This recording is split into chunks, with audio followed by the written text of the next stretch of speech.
We're live. Hey everyone, welcome in. We are doing our 5 on the floor, 5 Reasons Sports pregame show. It's the first game of the NBA restart. It actually matters today. The outcome is actually impactful after some disappointing preseason. So let's just get to it. Let's see who else is on the show. Stop focusing in on me. My head's too big. All right. All right, we got Alfredo Ortega. What's up, Alfredo? How are you? I'm good, man. Host of 3 Yards Per Carry. We got Greg Leif Sylvander. What's going on, Leif? What's up? What's up? What's up? All right. And then we also have Simba of Sports, Matthew. I don't know how to say your last name, so I'm not going to try. It's all good. He's like, forget my last name. Really, you know what do you got? You got warrants? Right. No governments. No governments. No government. I feel you. I feel you. So, all right. The big news for the Heat is a starting lineup. I would say. I mean, I guess you got. I don't know if you guys agree. Myers Leonard out of the starting lineup. Jay Crowder in. Bam starting at the 5. Something that a lot of people have wanted to see. An interesting matchup when it comes to Denver because you kind of wanted somebody. You would think you'd want someone to take some of those fouls on Jokic. Mm-hmm. Alfredo, I guess I'll start with you since you're in the top left. What do you think about the starting lineup?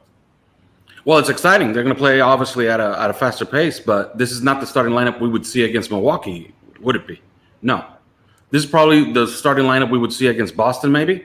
So maybe Spo is signaling that he's going to be a little bit more fluid and not too regimented with his starting lineups in this, run up to the playoffs.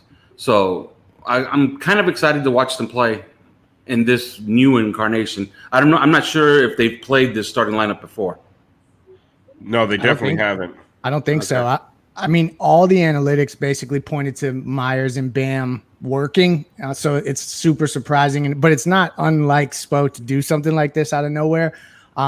I think Alf already hit on it. Like with Jokic and Millsap, you feel like sizing down is kind of a weird move, but maybe, I don't know. Maybe they've seen enough from Jay and the shooting that he brings. And also Myers struggled with Gobert. So I don't know if they anticipate him struggling with Jokic too. So it's a surprise. Matthew, do you think it's a reaction to the preseason, to these scrimmages, or do you just think that Spo kind of had this up his sleeve the entire time? I think it is a little bit of both. Like, I think this is a lineup he's always thought of, and he just never wanted to pull it out unless he needed to. But yeah, I think that this is definitely I don't think it has anything to do with the Nuggets, really, because it's not like they have 3 of their starting guards out, right? So it's not. I don't think it's a reaction to them. So I definitely think it's a reaction to Myers Leonard's play lately. Yeah, I mean, he's been struggling. He was out for a while before the shutdown, and I don't know if he's not fully healthy, right? But he looked. I mean, he said he's healthy. They've said he's healthy, and he looked healthy. But he just, the play was just off, right? It was.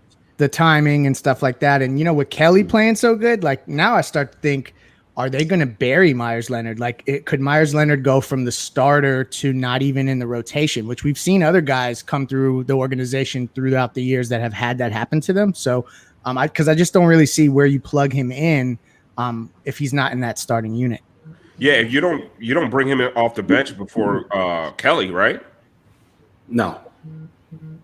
No, unless you just want somebody. We're all fans of Myers Leonard, but he literally does not do anything better than Kelly Olynyk. If you think about it, I would say he's stronger and he's a better rebounder, and he does more for you against big like against a Brook Lopez. I'd rather see Myers out there because down on the block he's stronger than Myers is. Myers, we talked about Myers' wingspan before. For a 7-foot guy, he's got some short arms, and it affects him when it comes to rebounding. So the rebounding is going to hurt. But offensively, we've seen what Kelly's been doing, and it's been tremendous. So I want to talk to you guys about seeding because Boston lost last night. So do you guys think the 3 seed is important, or is it just about getting to the playoffs right now and just getting there healthy? I think it's important because I watched last night's game and I firmly believe those are the 2 best teams in the East that we saw play last night in Milwaukee and in Boston. So if you can avoid both, really, by just moving up to the 3 seed, I would say, yeah, it's pretty important. And if you look at our first 4 games, this is an extremely important game because if you look at what Denver has out, Gary Harris is out, Will Barton is out, Jamal Murray is out. So we're talking about almost 40 points from their lineup. Yeah, is on the bench. And if you look at our first 4 games, it's murder. So dare I say, this is the rare must-win bubble game. Must-win first game of NBA. The first one. It wouldn't be Heat fandom in any other way if it wasn't a must-win right off the bat. Let's overreact, baby. Oh man, the timeline on Twitter is going to be hell if they lose this game. You gotta think. You gotta think. Like we need 2-2 in these first 4 games, right? If we want that 3 seed, right? Yeah. I don't think we can go 2-2 if we lose this one. I mean, the Heat have been playing up to competition all season long, which is kind of like why I kind of like the fact that all they have is good competition through the first 8 games. The fact that 4 guys are out right now scares me because play down. We've seen them lose to who was that guy on the Wizards? I forget his name purposely. Garrison Matthews. Oh my God! So we're gonna have some. There's gonna be a random scrub Heat killer. There has to be because with 4 guys out, I mean, somebody's gonna come out of nowhere and drop 27 on them, and we're all gonna be pissed. One thing with Jokic losing all the weight, I'm seeing him on the screen and he looks like a shell of himself. Like maybe that also, when you think about Bam having to bang with him, that they feel a little more comfortable with that matchup versus having a more stout Myers Leonard on him. But yeah, I think you hit on it. Like we don't know which one of these guys is going to come out of nowhere, whether it's Monte Morris or some player that I've never heard of before that's just going to hit 7 threes. So that it's going to be an interesting day because not only have we not seen this lineup, but also I feel like there's probably some stuff Spo's been hiding from everybody. So it'll be interesting to see if they go more zone, if that's indicative of this lineup or what exactly it all kind of shakes out to. So do you, Alfredo, that was my next thing. Do you see them going more zone today, or do you think, like you said, there's something else defensively that Spo has up his sleeve? I think he's going to have something up his sleeve defensively. I don't know if you can play zone against this team, particularly the way they play Jokic in the high post so much. So I would say you obviously have to start doubling him in this game because, who else do they have on their team? Let's be honest. Like I just looked it up. It's 56 points that they have out for today's game. So yeah, you got to focus all your efforts on Jokic. So I would say you have to play some man to man. And then, just collapse on him and just deny him the ball, really. Just pressure the ball, put a body on him 24/7, and then just collapse on him when he catches it, if he catches it. But I would even deny him the ball. So I would play a pretty aggressive style of defense to start this game, try to open up by double digits and just try to put it away early. I mean, you almost want Jokic to be the scorer. I feel like if he has 12 assists, it's not a good story for the Heat. But if he has 27 points and 4 assists, you kind of will take that. It's a weird mix with him where the more he's a facilitator, the more dangerous and comfortable the entire team gets. So I kind of feel like if you do give him the ball, you better make sure he's in position to pass or to shoot versus pass, which is kind of contrary to what you would expect. But there are 3 guys. Is he really going to be like? Is he really going to feel comfortable with assisting as much as usual? Because he doesn't have most of his guys. These guys, yeah. I mean, it's not that he doesn't trust these guys. It's just that most of the people he passes to, they're not here today. Like, so, do you care if he's trying to get assists today? I mean, no. I mean, I think what Leif hit it on the head with, and you're kind of referencing it too. If Jokic not being a facilitator and being a scorer is actually what you want. And that's what this lineup would, like Alfredo's saying, with them out 56 points, you get the feeling that Jokic is going to feel the pressure to score. And if he feels pressure to score, he's hopefully, you're hoping that he presses. You're hoping that he's taking away from the flow of their offense just because, I mean, like you said, I don't even know if does anybody know who's starting for the Nuggets. Like, what is their starting lineup? I have no idea. They got 2/3 of their starting lineup today. 2/3. Yeah, they got Torrey Craig, Monte Harris, Nikola Jokic, Michael Porter Jr., and Paul Millsap. So 2/3. Yeah, I think they've kind of considered Michael Porter Jr. a starting caliber player, so I wouldn't necessarily like count him as a guy who's a bench guy. They kind of think of him as one of those 5 that they're building around. But it's a different lineup. It's not something that I think that they've been together playing with. So it'll be interesting to see how they unpack that. It's and you also have to think the Heat have known their first opponent for how long now, and they've been preparing for a certain lineup that they're not going to see. So that's interesting. Like it's kind of, I know there's been rumblings of who's going to be in and out, but I think everyone's kind of surprised at 4 main rotation guys being out for Denver. I think we thought maybe 1 or 2, not 4. So, I mean, if it's throwing us for a loop, it's probably throwing the coaching staff for a loop as well. You think we're going to see a Bol tonight or today? So you think have so. to. I mean, who else they got? Right. No, and I also think that with a rookie like that's been playing good and getting reps, it's important early on to see if he can establish confidence, because that's like a big thing when you haven't been on this stage necessarily. So I feel like this is the perfect game where they would throw him out there. Also, it's just perfect poetic justice for Heat Twitter to overreact if he's hitting threes on us because we drafted him. It's inevitable that we're going to see something from him, but I feel like this is absolutely the game they would capitalize on trying to sneak up on us with Bol. How happy would Heat Twitter be if, like, when Bol comes out, we finally throw in KZ Okpala? KZ's inactive, isn't he? Yeah, I think he's inactive with Kyle Alexander and Gabe Vincent and Chris Silva. There we go. Oh man, Heat Twitter's gonna be sad. Anybody anxious to see Andre Iguodala play and to see if we get good Iggy or Heat Iggy? I mean, he's been good in the scrimmages, right? He has, but they did play a few games before, and they weren't so good. They weren't great. Yeah. I think he was rounding into shape right before the shutdown a little bit. I'm hoping, of course, that we see a refreshed Iguodala because his passing in that second unit is so important. During the scrimmages, he made a lot of things happen. He has him and Kelly are a nice little tandem. I like watching them out there together. And especially defensively, they need him. They're going to need now that Jay's in the starting lineup. You're going to need him as a wing defender off the bench. And if he's not 100%, or if he's quote unquote bad Iggy, I mean, they're going to have some problems. On 5 on the floor, we've been talking about who would be the guy that was left out, and we were leaning DJJ for a really long time, just based on offense and stuff like that.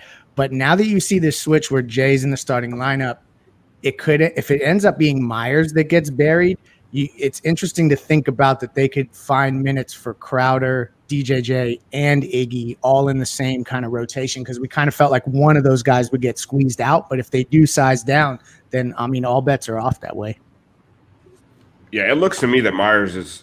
I don't know. We'll see what happens. But you can't play Kelly and Myers together. That'd be like a cool name if they were like a really good duo, Melly. But you can't play them together, and Myers isn't starting. I mean, where does Myers fit if he's not starting? Because even when he started, he would only play the first and third quarters pretty much, and then every once in a while you'd see him in the fourth. But he played the beginning of the first, beginning of the third, and that was it. So where does he fit? Well, he could be exposed, break glass in case we play Milwaukee. It could be something like that, where we're probably only going to see him if we play Milwaukee in the playoffs. Because if you watch the Bucks last night, they keep a 7-footer on the court for the entire 48 minutes. So yeah, I don't know. Are we going to be playing the shuffle lineup game? Reacting to other teams, or is it? You wouldn't expect that, right? Like Spo usually kind of tries to dictate that kind of stuff versus being dictated to. So you feel like maybe this is what Spo was going for all along. I mean, if we think back to the trade deadline, what they really wanted to do was have Gallinari in this Jay Crowder spot, and this would be the lineup essentially. So it's not Gallinari, but it's a similar setup in terms of the way the pieces fit. So maybe this is kind of what he was hoping to get to all along, but obviously the analytics pointed to Myers and Bam working. I don't know what it's going to be. An interesting first game, but I wouldn't overreact to it because it looks like he's tinkering. He's talked about kind of adjusting and seeing, going deep into the bench. And so that ultimately we could see Myers back in the starting lineup next game. What I'll say, which is cool defensively, not Kelly. Jay, I'm getting everybody's name wrong. Jay is not afraid to pull the trigger. Where Myers was hesitant a lot, and where Myers should have probably been shooting 5 or 6 threes a game. That's going to be no problem for Jay Crowder. He's shooting step backs. Like he does not care. So, look, Ethan's here. Look at that. Talk about drip. Talk about tinkering. Where's your mangled headphones? You know what? I think I lost them. So surprise. That's supposed to be one of the good parts of having like wired headphones. They're harder to lose rather than the AirPods. Do you know how many of these I've gone through, Matt? Seriously, do you have any idea? Good to join you guys. Appreciate you starting without me. So here's the one thing. Have you guys talked about this? So Jimmy got his request approved, correct? He is nameless. Yep. I didn't hear that. No, we have not touched on that. We've been talking about Jay Crowder starting this whole time. It was such a surprise. Yeah, no, we'll get into that. I'm sure I'll get into that with you guys too. But yeah, he got the request approved. I heard he got it approved overnight, so late last night. So he's going nameless. I think there were 30 NBA players who were interested in doing the same thing. So I'm curious now if they will also. I kind of like it, to be honest. I haven't liked the whole naming thing anyway. We've talked about that. They didn't let the guys choose, so it didn't make. I liked it even less when I was watching yesterday's games, and I was just like, man, it doesn't do anything for me, Like I feel like they took all the power away from the players when I was looking, and I was like, man. Well, it is. I mean, I noticed that some of the Mavericks players did it in their own languages, which I guess is kind of cool. But the thing about it, it does tell you, though, that the NBA is the league that has marketed its players the best, because it's the only league where you could do that and people can still figure out who everybody is. Who's who, correct. Right? Like it took me a second, but then I was like, okay, I kind of, right, that number, that guy. I mean, you couldn't do. I mean, football's different, obviously, but you couldn't do that in the other sports. How many Marlins can you name with, even if they had their names on the jersey? Like? Well, I can only name. Here we go. Jimmy Butler's last name is on his jersey today. It says it did not approve. Well, that's odd. Yeah, ESPN was reporting that it was approved. We'll have to see, because when Fox Sports Sun just put up the graphic, someone get Chang on the phone. No name. So I'm not sure how that worked out. Someone get Chang on the phone. This is. But by the way, before it's there. I guess before we get to I want to get in on the Crowder conversation. These shirts, by the way, we're closing the bubble shop this weekend. Okay, I don't know if they'll ever appear again. That's up to Smooth. So I have no idea, but I know that shop is closing this weekend. So if you want those, go to tpublic.com and type in 5 Reasons Sports and you'll find us, or I'll put it on the Twitter handle. It is a cool shirt, isn't it? Yeah, exactly. And the other thing about these is these have been getting to people within a week. I got this in like 4 days. So we've cut it on the other. All right, I want to get in on the Crowder conversation with you guys. I guess I'm a little surprised, only because I thought Eric would at least start with that group, especially against a big team. But if you look at the way he's been using Jay lately, I'm not that surprised. I feel like the Crowder Iguodala minutes from where they were before are only going to go up. And I guess this would be my question. Is Myers going to be out of the rotation against a lot of teams? Because that was the same question I posed. Set up, yeah. It looks like it. Yep. And also, I told Greg that I think that Myers could be in Spo's break glass in case we play the Bucks. Yeah. Any team with size. But, we've talked about, like, they had to choose between DJJ, Crowder, Iggy. Like, how are they going to get all these wings on the floor? This is one way to figure out, like, how to distribute those minutes and get all of them some run, is to kind of have Myers take a backseat. Kelly's played so well, you feel like there's no way that they're not going to give him some run. So it's an interesting moment where he could go from starter to buried on the bench, 10th man, 11th man type stuff. But maybe we shouldn't overreact because, like I said to Alf earlier, like this could just be him testing something. It could be, but it does allow you to play DJJ as part of the second unit.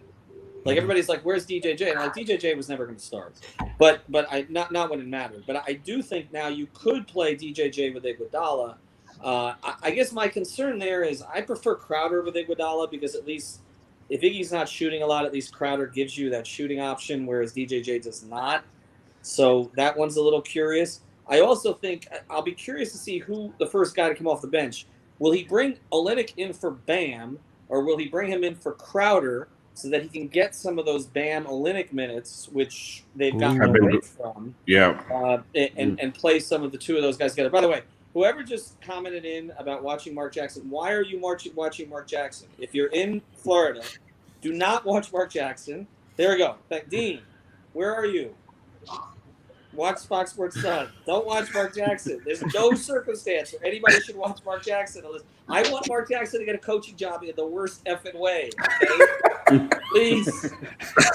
It's not a Heat game if Jason Jackson's not giving you corny opening lines. Like today we are bubbling it in Orlando. It is time. Jackson's always bubbling. But right now they're okay. So everybody's. We have to do this. Everybody's kneeling, right? No, not everybody's kneeling. No. Who is standing next to Jimmy? Is that Myers? Hold on. None kneeling. Dragic is kneeling. Anthony. I think it's Myers. Kneeling. But no. I have on ESPN and they're not showing any of that. Myers is standing. Yeah. Myers is standing. Okay, that's interesting. I mean, should we? He's been pretty outspoken. I feel like I don't know. On one, I don't think that we're necessarily in a spot to judge every person's like reasons why they're doing certain things, but he's been pretty outspoken. So I feel like it's not something to read into too much. Well, yeah, so has Pop, right? And Pop stood also. So, and this is one of the things. It's the choice to kneel or the choice to stand. It's more about what's behind the choice than the actual the action of it. People are putting way too much. I know people were going after Pop. Like, what more does Pop have to say and do to tell you that he's an ally? Like, just because because up until like this current moment, I would, even if I was an athlete, I would have never knelt. I believe in standing for the I believe in standing for the anthem. But I also I'm always for anybody kneeling for a protest, like as a peaceful protest. Like I'm always, I believe in the idea of it. But I would have never personally knelt. So I understand the people that want to stand, but as long as there's a reason behind it, like what was it, Jonathan Isaac yesterday? Yeah. Well, that what we should talk about. His reasons made no sense. It was a little incoherent. His reason. Yeah, right. Like if Myers is standing because he feels it's his duty, his patriotic duty, but he still is about Black Lives Matter, and he's been very vocal. He's been a great ally. He's talked a lot about his own white privilege. Like, just leave it alone. Well, and here's the other thing. Like, to kneel now is the safe move. Like, truthfully, it was a lot more of a risk for people to actually step up and stand up for that. Look at me, like, stand up when I'm talking about kneeling. But like now, it's kind of the safe move, and I feel like that like for Popovich particularly, that was the first thing that popped in my head. Is like, maybe he's trying to zig when everybody else is zagging, kind of thing. But he's also military. So again, and I think the comment came in here from a couple of people about Myers. Myers' brother is military. So again, both of them have been allies. There's no question about that. And I don't think anybody should be questioned I don't think Jonathan Isaac should be questioned, to be honest with you. His reason for it was completely incoherent, and I hate the fact that you have the clowns who are now that Jonathan Isaac's their favorite player. Because he did, we saw that today, right? They don't watch the NBA, Ethan. They don't watch. Charlie Kirk's going to come running back to the NBA. He's quit the NBA 30 times. Yeah, he's running back to the NBA because of Jonathan Isaac. I don't like that part of it because again, he's going to be used as a symbol now in the worst way. but he has every right to do what he wants to do. I think you have to.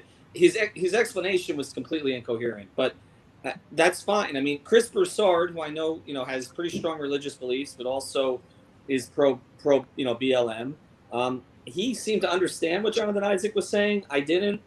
I'm just not in that space. I don't know. The other thing is that, like, just overarching theme, white folks shouldn't be questioning why black folks are making the decisions that they are right now. I think ultimately that's what we need to point to. But Greg, won't Myers get questioned more than if it was a black athlete standing there? For sure. Of course. But I mean, Gianni has talked about this, about like if you see a JJ Redick or Myers Leonard, like then it becomes a conversation. So I do think that there's going to be legs to that.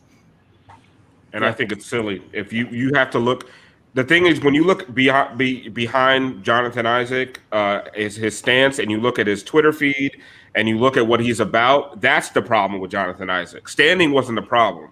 The problem with Jonathan Isaac is what he supports and what he stands for. You look at Myers and Pop and these guys, like, don't question these guys. They've said and done all the right things. We've had personal interaction with Myers where we just know what a good guy he is. I mean, when he donated all that money to Nikias after his house burned down. I mean, he's a good guy. Like, let's not start doing this just because. Let's not turn standing into the old kneeling, right? Yeah, right. It shouldn't be letter of the law; it's the spirit of the law kind of deal. Exactly. But the whole point of this originally was if you want to make a statement, you can make a statement, and nobody should question how you make your statement. And I think it's I don't think it's equally as bad, but it's pretty bad that now it's going to go in reverse. So I wouldn't question Myers Leonard at all. We know his heart is in a good place. If you looked at the players next to Myers, they locked their arms around his legs, and he put one of his hands on, I think it was UD or somebody's shoulder. Jimmy. I mean, I also saw Andre look kind of sideways, and I was like, is he looking at Myers? Did you catch that clip where they were going? I didn't see it. You did catch. There was also one coach. One coach didn't kneel, so I don't know who that was, but there was one coach that didn't kneel also. ESPN didn't show any of that at all. Yeah, he did. No, but why? Oh, well, you're okay. No, there's no name on Butler's jersey. No. Oh, look at that! He's switching it. Oh, he's switching. Hold on. Oh, he's switching. He's putting the name on. It's underneath the number. Well, no, he was originally wearing one with no. He tried to sneak it on. And then they just switched to the one with the They probably just told him, hey, by the way, no, you're not allowed to wear that. And he's got a smile on his face. All right, so let's get to it a little bit. I'm curious. One thing I'm curious about is how much Nunn's going to handle today, because I thought he looked a little shaky there the other day when he was doing it. Denver, what is so? Could you guys give me an update, because I was running around today. Denver is status changed the line, right? Considerably.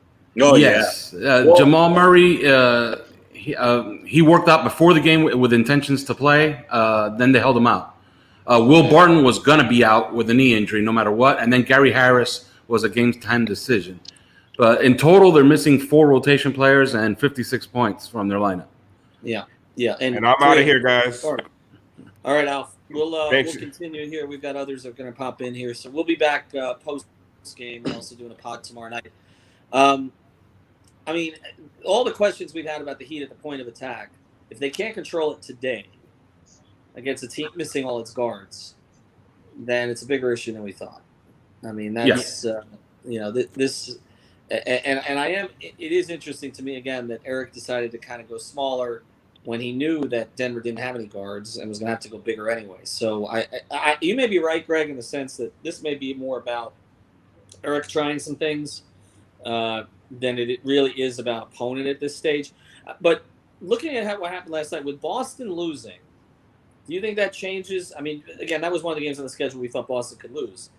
But does that change the equation at all for the Heat in terms of how seriously they take these games early on? Because I mean, Miami closes with 2 out of 3 against Indiana, which is pretty ravaged right now. Yeah, that's the weird part about this, is that it's really hard to know the magnitude of moving up or down, because ultimately, if you move to 3, I think like the thought is, oh, well, Indy's going to fall to 6, and that's what you'd want to do. Or why not just stay at the 4-5 if Indy's going to stay at 5? You know, like you kind of, I guess, with the Oladipo stuff being so up in the air, I feel like that's who you aim for. So that's where the seeding stuff, I think it's more about staying healthy and looking good versus, you know, trying to get to a 3 seed. You're not changing necessarily. I mean, you could have, you could like make sure that you don't get Milwaukee in round 2. So if that's something that you're thinking about, that's obviously a factor too. Yeah, I watched that. I'm making a lot of decisions based on like watching one singular game. And after watching last night's game, I told Craig that I think that Milwaukee and Boston, in my opinion, are clear cut the best 2 teams in the East, and I like to avoid them both. So I would want that 3 seed. Well, you don't avoid them both. You do avoid Boston. Well, no, you would, because you're right. Toronto would be the 2. But you can pretty much guarantee yourself. You can pretty much guarantee yourself Indiana, right? Because if you get to the 3, the only way you're going to do that is if you win those 2 games against Indiana. It's not going to happen. You control that. You're right. So you can get yourself to 3 and sort of force them down to 6, because Philly's going to win a certain number of games. They just are. There's enough talent there. I don't think they're so dysfunctional. So anyway, just let's get to a couple things here. We're not going to do play-by-play, but just kind of sort of general commentary here. I know there's a fine line there. You know, Bam's been active early, and I like him looking for a shot there. One of the things is Jimmy goes right to the cup and gets the N1. One of the things I've noticed last night, though, watching all the games actually, but especially that one, is that the officials are calling this stuff tightly, really tightly. There's been a ton of fouls. That to me is to Miami's advantage. 100%. Absolutely. Well, last night on Twitter, I don't know if you watched, you know, Boston Twitter, but they were freaking out over the officiating, and I gotta say they had a point. Like I didn't understand what was going on in that game. Milwaukee, especially when Giannis was supposed to foul out, and then all of a sudden it was like, we can't call a foul on him because of we can't defend. We can't defend a 7-foot guy that's in the block shooting fadeaway jumpers. Like, you know, what can you do then? Just let him shoot? See, but I felt like the Houston-Dallas game was a completely different vibe from an officiating standpoint. Obviously, there's always weird calls when James Harden is on the court, but it wasn't as much of a factor, I felt like. It was just an open, free-for-all offensive type of game. So I don't know that we can necessarily look at one game, and that just doesn't make a big enough sample size, obviously, to figure out what's going to happen. But if they do call it tight, that plays into Jimmy. I think it helps Bam, because like one thing that can unlock Bam is to get more free throws. So let's hope that that's how they call it. The other thing I noticed too is having Jay on the floor. We've seen this in a couple sequences already. And that's a great baseline drive by Nunn, by the way. But one of the things that I think it helps is Miami. I've been told wants to run more. They want to run more. They want to use their depth. They feel like other rosters going to get thinned out a little bit. They've got enough guys to go. You can run more with Jay in the starting lineup. He's not a great ball handler, but he can handle a little bit on the break, at least to push things forward. You know, obviously Myers is a little slower. Myers is on the break, is going to trail the break, maybe to look for a 3. But with Jay, everybody, that starting lineup now, you literally have 5 guys who are lethal on the break, because Duncan is lethal as a spot-up shooter. Duncan draws all that gravity on the break, because otherwise you're going to get transition 3s in your face. Yeah. And now, you know, by having Nunn and Jimmy and Bam and Jay who can all push, I think you're going to see the Heat try to run more, and we're already seeing it so far. You can tell the tempo's already being pushed a little bit more. You know, they usually wait for the clock to go down to 20, 15 seconds before they start making their attack, and right now they're not doing any of that. They're just going straight, and then boom, pass, let's go. Ethan, I wanted to get your opinion on this, because I mentioned it earlier. Like we know that ultimately what they really wanted to have was Gallinari next to Bam. Like that's what they were aiming for at the deadline. And I feel like Jay Crowder is getting close. It's not Gallinari, but it's getting closer. So I feel like that's just an interesting part of when we're talking about roster makeup and Spo getting his ideal group. I feel like it's closer to that than Myers. Well, think about what they wanted in Gallinari, right? And they were very close to making it happen, even with what he wanted it to be, which was the extra year. They wanted a spacer next to Bam, with Bam playing the 5. And I think that as Heat fans, we've talked, or me, Heat Media, you guys Heat fans, we've talked about Bam kind of, playing off of Myers and having the big, strong body there behind him. Well, they were willing to get away from that. They were willing to get away from that to plug Gallinari in. Yeah, he's not Gallinari, but he, if he's 35% from three and willing to shoot it, then he's a competent ball handler. He's a switchable defender. I think at this point, and we're going to see this during the postseason, there's no way they're not bringing him back. I know I haven't necessarily had him first in the list. I think of the four guys, and we talked about Dragic, Crowder, DJJ, and Myers, Jay might be the most likely to come back. And I that's really interesting. Of the trade, but if you just see the way that this thing has played out so far, because with Goran, there is still the question. As he ages, does he become kind of unplayable in some situations because of the defense? How much can you hide him? With DJJ, is he really worth the kind of money that he's going to get offered somewhere else? When you have similar guys behind him and in front of him. And obviously with Myers, I mean, as we've seen, they basically made a decision today. Okay, we can go without Myers in certain games, right? And they may think they can find another guy like Myers. I feel like Jay, though, plugs so many holes for them. Yeah, and they've loved him. They've tried to acquire him for 2 years. He's going to be hard to part with. Mm-hmm. Well, and the other thing, Goran and Kendrick Nunn are so similar that if you're thinking about the way you allocate resources and try to just, get to 2021, Jay Crowder may just fit. So I think that there's more to that than maybe we've necessarily alluded to in previous conversations. Because we talked about Iguodala being the target of that trade. Yeah. And I don't know that he was. I think the target was getting Dion and JJ out. Right. It was. But look, Jay was not the one pushing to get out of Memphis. Right? I mean, it wasn't like Memphis had. I mean, he was a target of the Heat. Andre was looking to get out of Memphis. I think we may have to reorder the way we think about why they made that deal. There were three reasons. Okay, getting those guys off the books. Getting Justice's attitude off was kind of fourth, but getting the two guys off the books. But it may have been Crowder next, and then Iguodala after. All right, 14-6 as we start again, pushing the tempo more. Duncan Robinson with the first three. Jimmy's handling a lot, which is not a big surprise. Nunn's handled a little bit. They're doubling a lot with Jay, particularly in the post. I thought Bam looked active early. It's pretty much the start you want. I mean, against a team that's missing four guys. I mean, this went from a really tough-looking game on the schedule to one you got to get. I mean, Alfredo mentioned it earlier. This is as much of a must-win bubble game one as we could have, and I think that he's onto something there. And just some of the Jokic going. I don't know how he. I'll tell you what, Jokic is in good shape. Really good shape. Although I'm still surprised to see him go baseline. I think Greg was onto something because I was saying that with all those guys out, I would have pressured the ball. I would have denied the ball into Jokic and probably doubled him the entire game. And Greg was saying maybe this is the type of game that you want to make him not a facilitator and more of a scorer. And if he goes for 30 points, you probably win by 15. Right. But if he has 12 assists and 18 points, you might have been in a close one, Right. So I think he's having a lot of success, by the way, because he took Bam to the post and got a foul on him in the first minute of the game, and now he's scored again on the baseline. So he's making the most out of his touches. Right, but also he's handling a lot at the top, which is what he does. Bam's one of the few centers in the league who can go out and get him there.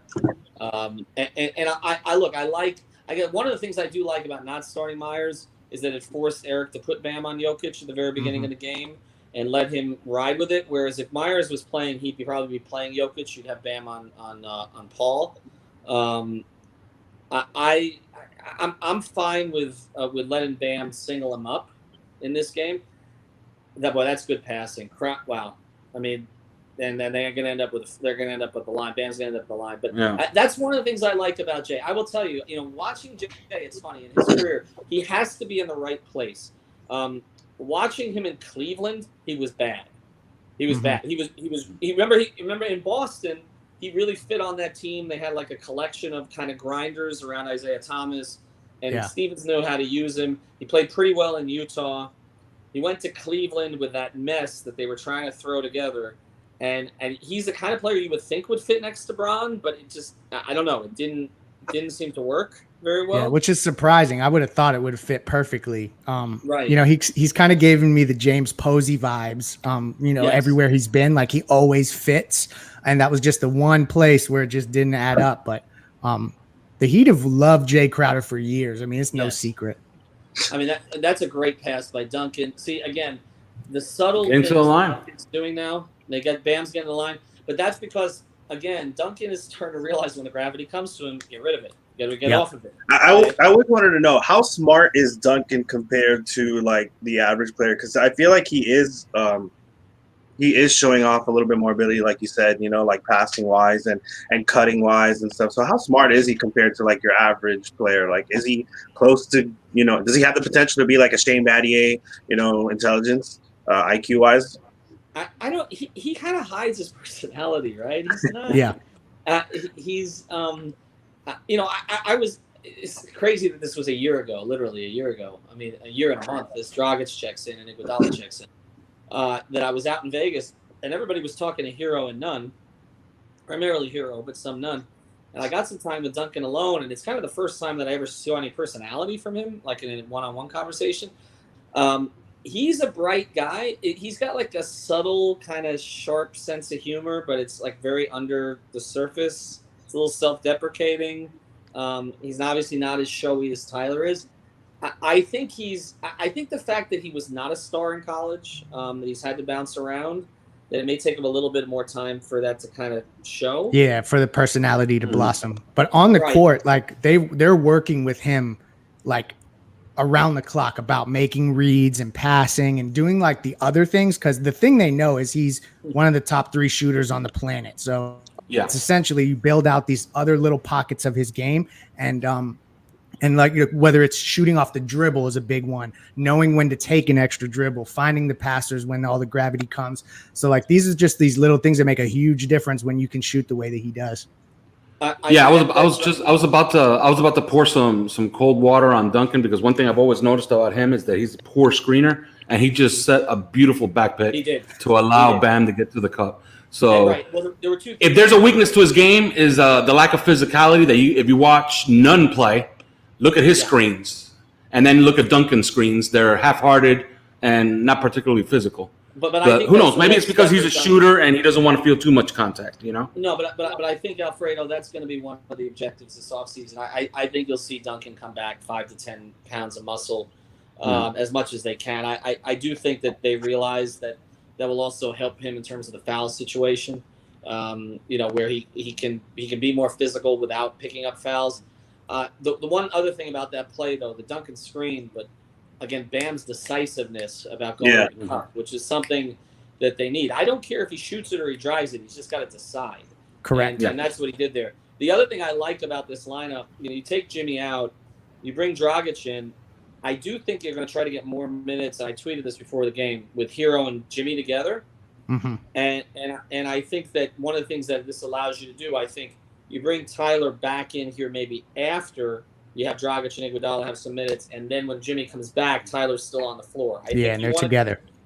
They're together. I think statistically, but also just aesthetically, Tyler looks more comfortable with Jimmy when he's out there with Jimmy. I mean, other than that, I think this is the kind of start that you. I mean, they're going to obviously they'll struggle in the third quarter because they always do, but this is. I mean, really, the only real concern I had about this game for them was if you had a guy like Torrey Craig just have one of those nights. I said Monte Morris was going to be the guy that you never hear of that hits 7 threes, but maybe it'll be Bol. No, it can't be. That would be the worst thing to happen for the team. Even if we won by like 30, if Bol has a day where he has like 20, 30 points against us, like we'll never hear the end of it. Bol should have been on this team. So the games that they have left. So we've got, and I'm trying to get into the game on Monday. We'll see if it actually works. I've got to get a test back in 5 hours for that to happen, but we'll see. But you look at the game. To me, the game Monday is the single most interesting game on the schedule because I feel like the way that they match up with Toronto. If they get this one and get that one Monday, then I think you are going for 3 because. You still get to play Boston, all right? So you can deliver a loss to them. You win the 2 against Indiana.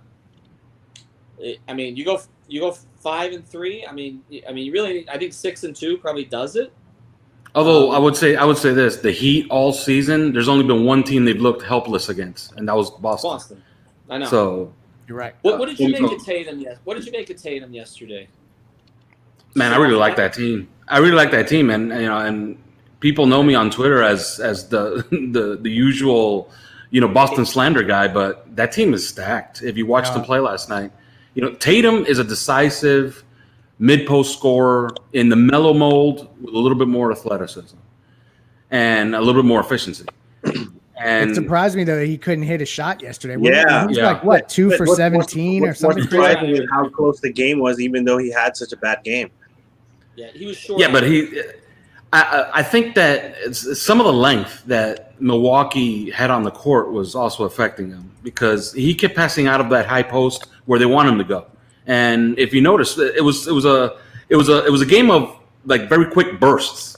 It was either Milwaukee controlling and grinding down the game, and then Boston making a run at them, and then getting stopped at the line. But there was really no like consistent offensive flow for both teams last night. Right. So I don't know. It probably wasn't the type of game that Tatum. It was more of a Smart or a Hayward game than it was a Tatum game. Right. But I love his game, man. I think he's one of the like better Myers players got squeezed, guys. Yeah. Looks like Myers Leonard. Yeah. Okay. So Olynyk is 8th, right? Basically. And we'll see Hero next, and then probably DJJ. Yeah, exactly. Like I don't see a path for Myers to get minutes, which is just if you would have said that was what we were going to see today, you can talk yourself into it, but it comes out of left field because they've been in tandem, Bam and Myers, as much as they can. The record was so good all throughout the year. All right, quick trivia. Plumlee just checked into the game. Name every Plumlee that's played in the NBA. Miles, Mason. Is there a third? There's a third, yeah. They're all from like Asheville, North Carolina, I think, somewhere in that area, and I can't remember.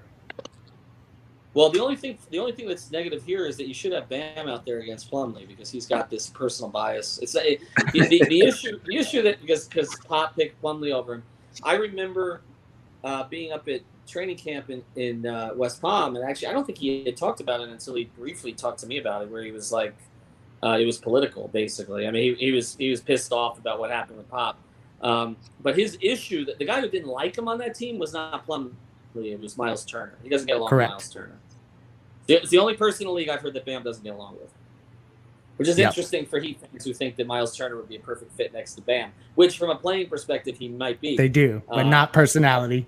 And Bam ate him alive. According to the practices that we've heard, like all the stuff we heard was that Bam literally ate him alive in practice. So that's what also kind of rubbed him the wrong way when he got cut. Bad pass. The third one was Marshall Plumlee. I'm signing off. All right. I'm signing off. See you, Greg. All right. We're actually going to go. I think I'm going to sign off too. We're going to take this again starting. I think we're going to go post game with this, although I could be convinced to join at halftime. Alfredo, Matt, thanks for plugging in here today. I think Alex is going to join here at some point later. Thanks for everybody. 5RGsports.com. And again, we got the drip shirts, the bubble dribble shirts. One more day. Enjoy the game. Let's go, Heat. 3 yards per carry. Alfredo back out what? Tuesday? Yeah, probably Tuesday. Whenever Simon decides. We can get some Tua talk. What else is there to talk about? Well, Ryan Fitzpatrick spoke today. All right, thanks to everybody for joining. We'll be back. All right.